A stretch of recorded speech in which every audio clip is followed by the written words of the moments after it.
गुरुर्ब्रह्मा गुरुर्विष्णू गुरुर्देव महेश्वरा सद्गुरु साक्षात परब्रह्म तस्मै श्री सद्गुरुवे नमः। जय जय रघुवीर समर्थ श्रीराम समर्थ। सद्गुरु चरणांना नतमस्तक होऊन आपण या निरूपणास सुरुवात करूया। मायबाप सज्जनांचं स्वागत आहे। समर्थांनी सांगितलंच आहे ना, मनुष्याच्या जीवनामध्ये दुःख कमी आहेत का बरं? संपूर्ण जीवन नैराश्याने भरलेलं आहे आणि या पूर्ण ब्रह्मांडामध्ये आहे ना, या कलियुगामध्ये मनुष्य सुखाच्या शोधामध्ये आहे। पण या जीवनामध्ये त्याला सुख शोधता येतं का बरं? जिथे सुख आहे ना, त्या पूर्ण रस्त्यापासून तो बाजूला सारलेला आहे आणि जिथे दुःख आहे त्याला तो सुख मानतो। मग जीवनामध्ये सुख निर्माण होईल का बरं?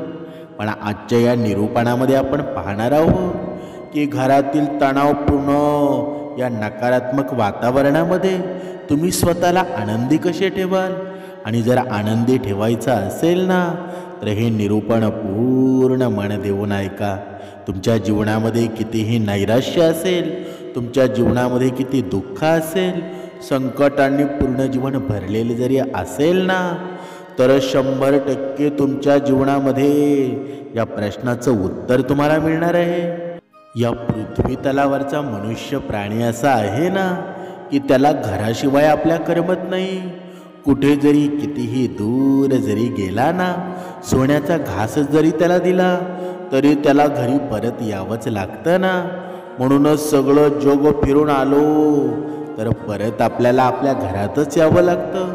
म्हणजे जगातील आनंद आहे ना, हा कायमस्वरूपी नसतो, तर घरात मिळणारा आनंद आहे ना, हे समाधान आहे, हे कायमस्वरूपीच असतं ना। पण अलीकडच्या काळामध्ये या कलियुगामध्ये घरातील प्रत्येक सदस्यांमध्ये काही ना काही अनबन सुरू असते, काही ना काही भांडणं सुरू असतात। बघा, कमरेच्या आतमध्ये असतील पण नक्कीच एकमेकांवर जळणं चालू असतं। म्हणजे घरातील लोकांमध्ये एकोपा राहिलेला नाही। प्रत्येकावर काही ना काही जबाबदाऱ्या असतातच ना। प्रत्येक व्यक्तीचा वेगळा स्वभाव असतो। काहींना आर्थिक अडचण असते, तर काहींना नातेवाईकांचा त्रास असतो, तर काहींना घरातल्याच लोकांचा त्रास असतो।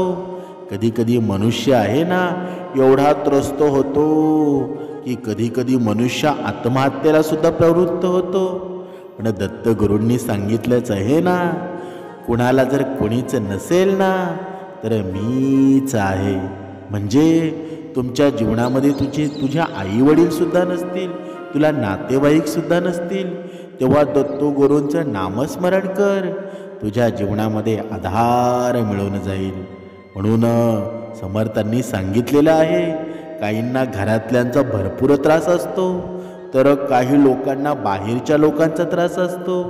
त्यामुळं तर सतत घरामध्ये चिडचिड करत असतात। घरातील वातावरण जर सकारात्मक असेल ना, तर घरात खूप छान वाटतं। तेथेच जर कुटुंबातील एक जरी व्यक्ती सतत चिडचिड करत असेल, तरी घरातील वातावरण नकारात्मकच होतं ना।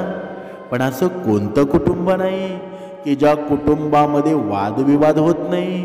प्रत्येकाच्या घरामध्ये आहे ना, प्रत्येक स्वभावाची व्यक्ती आढळते। प्रत्येकाचा स्वभाव वेगळा असतो, मतं वेगळी असतात। त्यामुळं घर म्हटलं ना, की भांड्याला भांडा लागणारच ना। त्यामुळं घरातील वातावरण नकारात्मक होतच असतं। तर या नकारात्मक वातावरणामुळं सतत आपण टेन्शन घेऊ लागतो, तर आपलं मानसिक आरोग्यसुद्धा बिघडतं, ते चांगलं राहत नाही।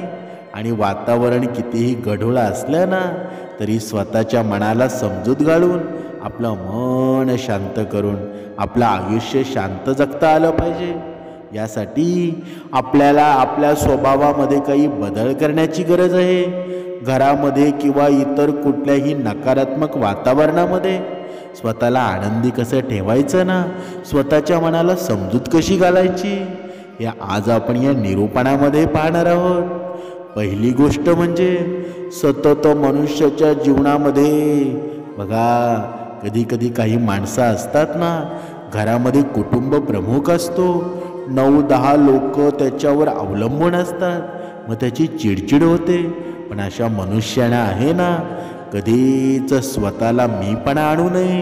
कारण ही 9-10 माणसं तुझ्या जीवावर जगतात ना, तर सर्व पाहणारा भगवंत आहे ना, तो सर्व काही तुला त्याचा परतावा देणार आहे. म्हणून तू घाबरून जाऊ नकोस, राग राग करू नकोस. घरात सतत वाद होत असतील ना आणि घरात वातावरण आनंदी नसेल तर आपलं मन खूप उदास होतं. आणि ज्या वेळेला आपल्या मनामध्ये प्रसन्न नसते त्या वेळेला समोरची व्यक्ती आपल्याला सहज जरी काही बोलली ना तरी त्या व्यक्तीचा आपल्याला राग यायला सुरू होतो. पण एक गोष्ट लक्षात ठेवा, या रागामध्ये आपल्या चांगल्या गोष्टीसुद्धा बिघडून टाकत असतो. त्यामुळे घरामध्ये जर तणावपूर्ण वातावरण असेल तर शांत राहणं अतिशय चांगला उपाय आहे ना. जर समोरचा व्यक्ती चिडचिड करत आहे म्हणून आपण देखील त्याच्यासमोर रागानं भांडणच करत राहिलो तर घरातील वातावरण कधी चांगलं राहणार आहे का? अजिबात नाही. आणि तुम्ही कधीच आनंदी राहू शकणार नाही. त्यामुळं राग राग करणं कधीही व्यर्थच आहे ना. समोरच्या व्यक्तीचा जर तुम्हाला राग येत असेल, समोरच्या व्यक्ती तुम्हाला आवडत नसेल तर तुम्ही शांत राहून घ्या. कारण या रागाच्या भरामध्ये आहे ना, कोणालाही दिलेलं उत्तर असतं ते नंतर तुमच्या अंगलटी येऊ शकतं. रागामध्ये आपण समोरच्या व्यक्तीला वाटेल तसं बोलत असतो. कधी कधी आपल्या तोंडून चुकीचे शब्द निघून जातात, कठोरसुद्धा शब्द निघतात ना. या चुकीच्या शब्दांमुळं आपली नाती तुटत असतात आणि नंतर फक्त या पश्चातापाचीच वेळ येते ना. त्यामुळे ज्या वेळेला तुम्हाला राग येतोय त्या वेळेला तुम्ही शांत राहा, त्या रागाला नियंत्रित करा. आणि जर तुमच्या रागावरचे तुमचे नियंत्रण सुटलं तर नुकसान तुमचंच होणार आहे. म्हणून जेव्हा जेव्हा तुम्हाला राग येईल ना तेव्हा तेव्हा अवधूत चिंतन श्री गुरुदेव दत्त असं नामस्मरण करा. दिगंबरा दिगंबरा श्रीपाद वल्लभ दिगंबरा हे नामस्मरण करा. म्हणजे तुमचा माइंड आहे ना, तुमचा मेंदू आहे तो स्थिर होईल आणि एक ठिकाणी तुमचं लक्ष लागेल. तुमचा या राग राग करण्याच्या स्वभावामुळं घरातील प्रत्येक व्यक्ती आहे ना तुमचा राग राग करायला सुरू करेल आणि तुम्हाला कधीही घरामध्ये प्रसन्न वाटणार नाही. तर तुमच्या स्वभावामध्ये आहे ना राग न करण्याचा बदल करून घ्या. ज्या वेळेला राग येईल ना त्या वेळेला मोठा श्वास घ्या आणि स्वतःशी बोला की तू जर या क्षणाशी रागराग केलास तर पुन्हा तुलाच पश्चाताप होणार आहे. त्यामुळं नेहमी शांत राहायला शिका. या तणावपूर्ण वातावरणामध्ये ही प्रसन्नता अनुभवा. ही प्रसन्नता जेव्हा तुम्ही ब्रह्ममुहूर्तावर उठाल ना तेव्हा ही प्रसन्नता तुम्हाला जाणवणार आहे. म्हणून दुसरी गोष्ट म्हणजे बोलण्याची पद्धत सुधारा. आपल्या जीवनामध्ये आपल्याला पश्चाताप येण्यासाठी, आपल्याला दुःख येण्यासाठी सर्वात महत्त्वाची आहे ती वैखरी, म्हणजे आपलं हे तोंड आहे. या तोंडातून समोरच्याला काय बोलावं काय बोलू नये हे आपणच ठरवलं पाहिजे. म्हणून ज्या घरामध्ये ज्या वेळेला वादाला सुरुवात होते ना त्या वेळेला आपल्याला असं वाटत असतं की समोरची व्यक्ती चुकीची आहे, पण कित्येक वेळेला आपण देखील चुकत असतो हे आपण लक्षात घ्यायला हवं. आणि ज्याला आपली चूक शोधण्याची सवय असते ना तो व्यक्ती स्वतःला त्रास करून घेत नाही. कित्येक वेळेला समोरचा व्यक्ती आपल्याशी कसा वागतोय ना, जसा बोलतोय तसं आपण देखील त्याच्याशी वागायला हवं, बोलायला हवं. पण कधी कधी आपण बोलताना देखील तिरस्काराने बोलतो, उच्च स्वरामध्ये बोलत असतो. कधी कधी आपल्या तोंडून ही चुकीचे शब्द बाहेर पडून समोरच्या व्यक्तीचा अपमान होत असतो, पण ते आपल्या लक्षातच येत नाही. आणि यामुळं कित्येक वेळा होतं काय, घरातील लोक आपल्यापासून दूर राहू लागतात. याचमुळं घरातील वातावरण आहे ना, हे खूप तणावपूर्ण होतं. घरातील संपूर्ण नकारात्मकता पसरते. कित्येक वेळा होतं काय, आपलं सगळ्यात मोठं नुकसान आहे ना, ते आपल्या जिभेमुळेच होत असतं ना. आपल्या या जिभेवरच म्हणजे आपल्या बोलण्यावर आपले नियंत्रण असेल, आपण महत्त्वाचे आणि मोजके बोलत असू, तर नक्कीच आपली मनशांती टिकून राहील. आपले शब्द, आपली वाचा जर सकारात्मकता असेल, आपुलकीची असेल, तर घरातील वातावरण आहे ना, कधीच नकारात्मक होणार नाही. आणि आपल्याला भगवंत सुद्धा आपलासा करता येईल. जर आपल्या वैखरीमध्ये, आपल्या जिभेमध्ये गोडवा असेल, जर आपल्या जिभेमधून भगवंताचं नामस्मरण करता येईल, तर आपल्या जीवनामध्ये सुख समाधान सुद्धा येऊन जाईल ना. म्हणजे आपल्या बोलण्याची पद्धत आहे ना, ती नेहमी समोरच्या व्यक्तीच्या भावनेला अनुसरून प्रेमाने असेल, तर आपला शत्रू सुद्धा आपला होऊ शकतो. मग तर आपली घरातील लोक आपल्याशी का बरं दुश्मनी घेतील? घरातील वातावरण आहे तुम्हाला सकारात्मक ठेवायचं असेल, सर्व सदस्यांना एकत्र ठेवायचं असेल, तर समोरच्या व्यक्तीच्या भावना आहेत ना, त्या अगोदर समजून घ्या.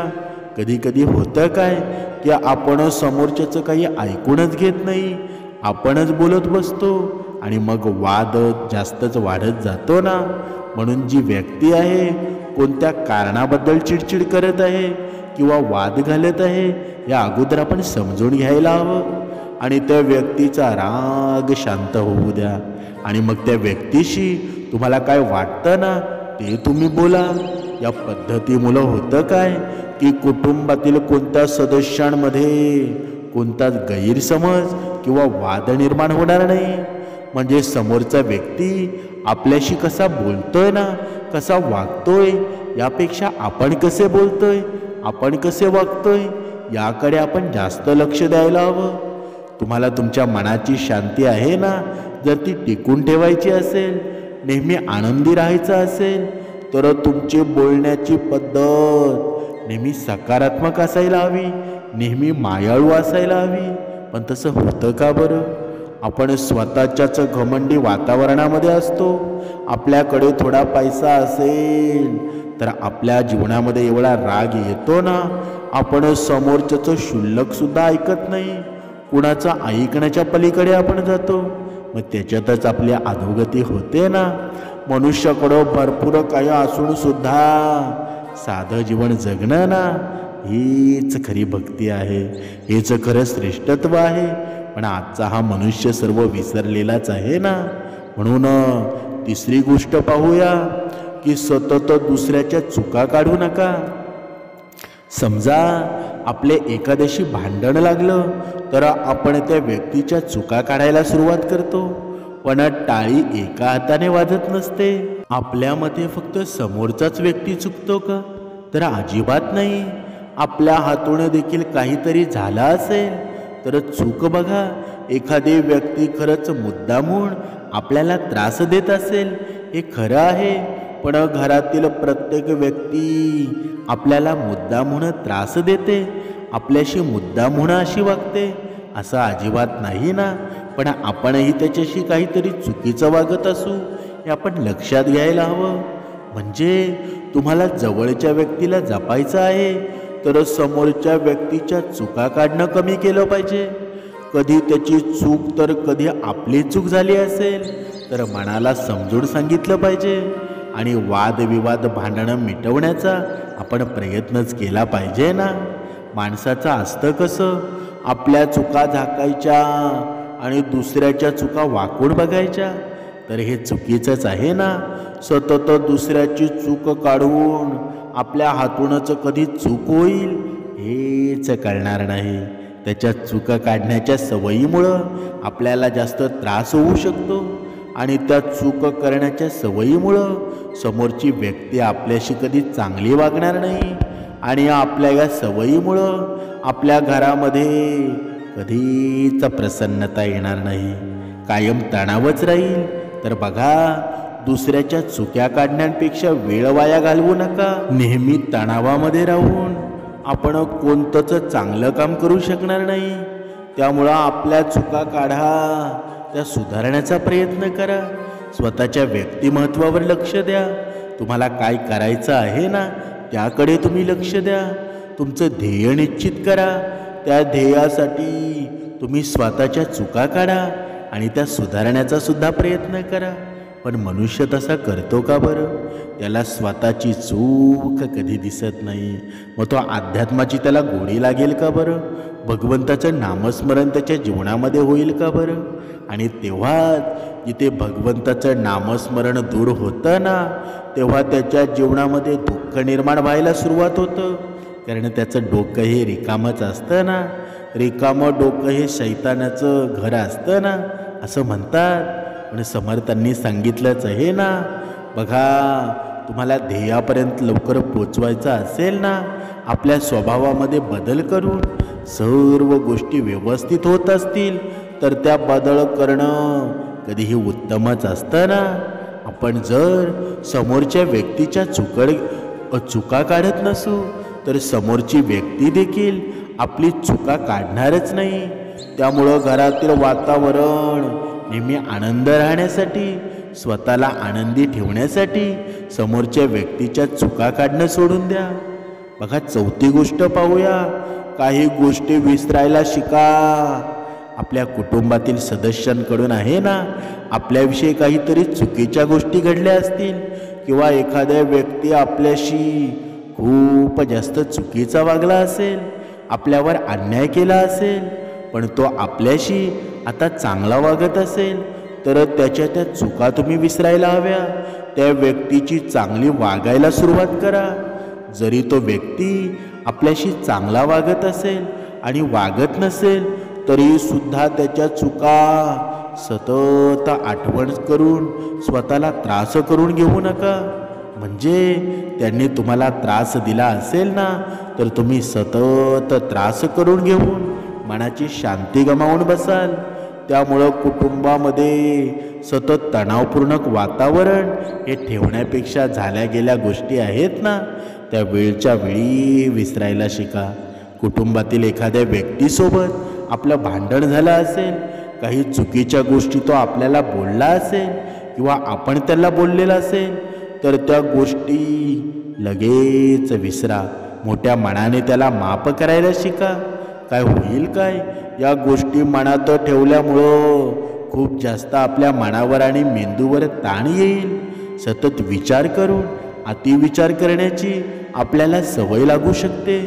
सतत दुसऱ्यांवर लक्ष देऊन सतत दुसऱ्याचा विचार करून आपल्याला त्रास करून घेण्यात काही अर्थ नसतो.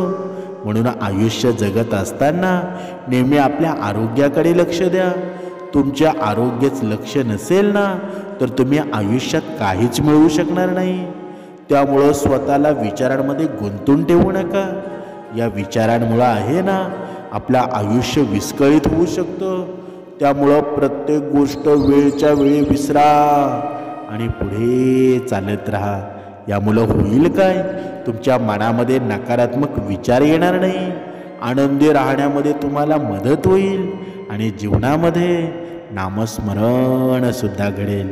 म्हणजे काही गोष्टी आहेत ना, आपल्या सवयी नेहमी सकारात्मक असू द्या, चांगल्या ठेवा. आपला मनावरचा ताण कमी करणं फक्त आणि फक्त आपल्याच हातात आहे ना. म्हणजे जर सकाळी उठायची आपण सवय लावली ना, तर अर्धा मनावरचा ताण कमी होऊन जातो आणि फक्त ते आपल्याच हातात आहे. आपण कसं वागतो, आपल्या आचरण कसं आहे, आपल्या कोणत्या सवयी आहेत, त्यावर आपले विचार देखील अवलंबून असतात ना. तर पहिली चांगली सवय म्हणजे स्वतःला मानसिक त्रासापासून दूर ठेवण्यासाठी नेहमी सकारात्मक गोष्टींचा विचार करा. आता हे सकारात्मक विचारच तुम्हाला तुमच्या घरातील तणावपूर्ण किंवा वातावरणापासून दूर ठेवतील आणि नकारात्मक विचारांना आपल्या मनामध्ये थारा देऊ नका. नेहमी चांगले चांगले विचार करायचे.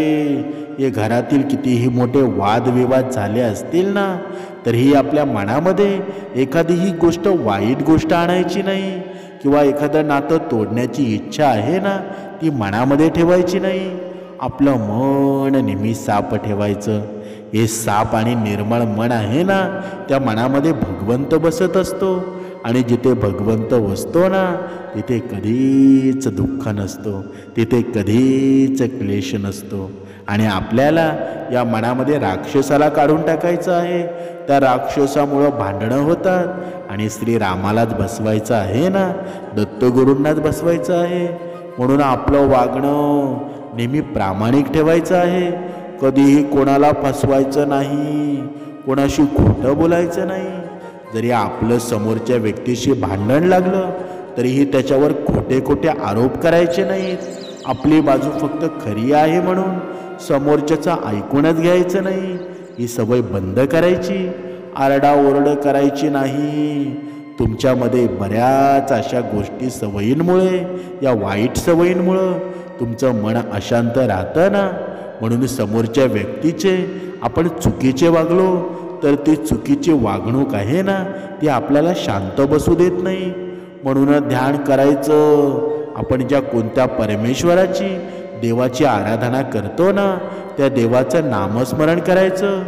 ज्या वेळेला आपल्याला घरामध्ये खूप उदास वाटतं, त्या वेळेला आपण नामस्मरण करा, जप करायला सुरुवात करा.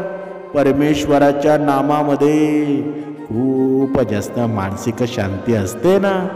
मी तर म्हणतो, तुमचं मन ज्या वेळेला जास्त अशांत असेल, त्या वेळेला जय सद्गुरू या मंत्राचा जप करा. सतत आक्रोश करून घरातील वातावरण आहे ना, ते बिघडून टाकण्यापेक्षा नेहमी परमेश्वराच्या चरणाशी लीन व्हा आणि स्वतःची मानसिक शांती टिकून ठेवा. पुढची गोष्ट म्हणजे आवडत्या गोष्टी करायला सुरुवात करा.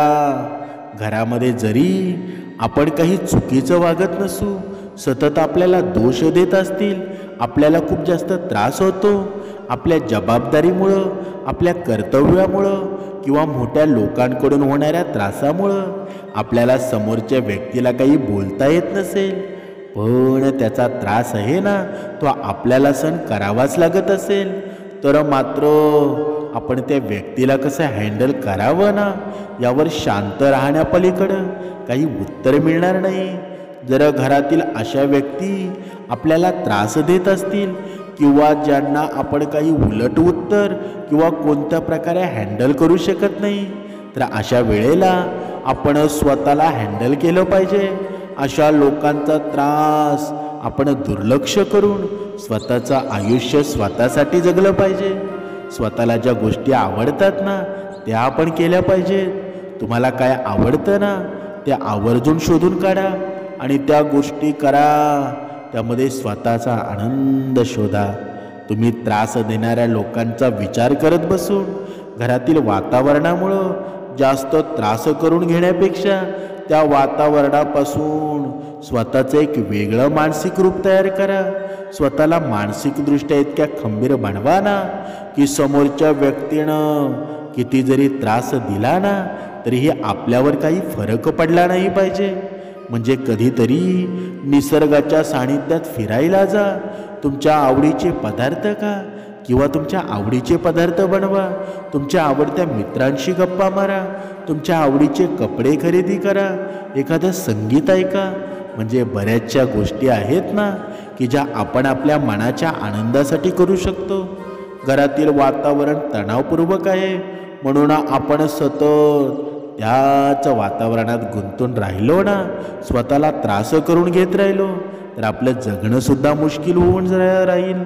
आपल्या पद्धतीनं चांगलं राहून देखील घरातील वातावरण सुधारत नसेल, तर मात्र स्वतःला हँडल करणं, स्वतःला महत्त्व देणं खूप गरजेचं आहे.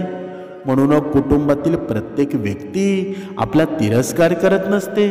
आपल्याशी जी व्यक्ती चांगली आहे ना, आपल्यावर जी व्यक्ती प्रेम करते, त्या व्यक्तीसाठी जगा. त्या स्वतःला आनंदी ठेवा. कितीही जास्त मानसिक त्रास झाला, आपल्या आवडत्या गोष्टी केल्यानं आपलं मन प्रसन्न होतं ना.